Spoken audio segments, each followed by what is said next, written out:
दुःख त गर्नै पर्छ यार, पसिना त बगाउनै पर्छ।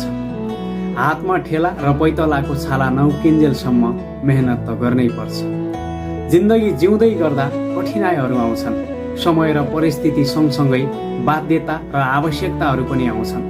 बेला बेलामा जिन्दगीले रुवाइरहन्छ, दुःख दिइरहन्छ। भनिन्छ नि, आँखाबाट आँसु नबगाएसम्म प्याज त काटिँदैन भने।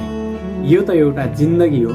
बेला बेलामा दुःख नपाएसम्म, कठिनाइ नझेलेसम्म, बाध्यता र आवश्यकताको सामना नगरेसम्म यति सजिलै जिन्दगी कसरी कट्न सक्छ? भोलि सफलता पाउनु छ भने त्यो सफलताका लागि आज परित्याग त गर्नै पर्छ। सफलता त्यति सजिलै र कठिनाइ नभोगेसम्म कसैलाई पनि मिलेको छैन।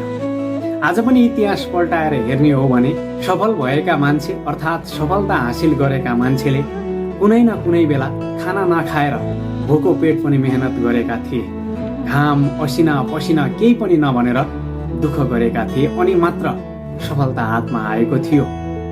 भनिन्छ नि, गलत पासवर्ड हान्दा मोबाइलको लक त खुल्दैन भने गलत तरिकाले काम गर्न थाल्यो भने सफलताको ढोका कसरी खुल्न सक्छ? गलत तरिकाले काम कसैले पनि गर्नु भएन। सही तरिकाले काम गर्नुहोस्। भोलिका दिनमा, इन फ्युचरमा तपाईँको सफलता अवश्य पनि तय हुनेछ। गन्तव्य तपाईँको हो, तय गर्ने तपाईँले हो, सफलता तपाईँको हो। बिचमा आउने बाधा अडचन र कठिनाइलाई कसरी सामना गर्नुहुन्छ त्यो तपाईँको तकदिरमा लेखिएको छ, अनि तपाईँको हात बजाएर मात्रै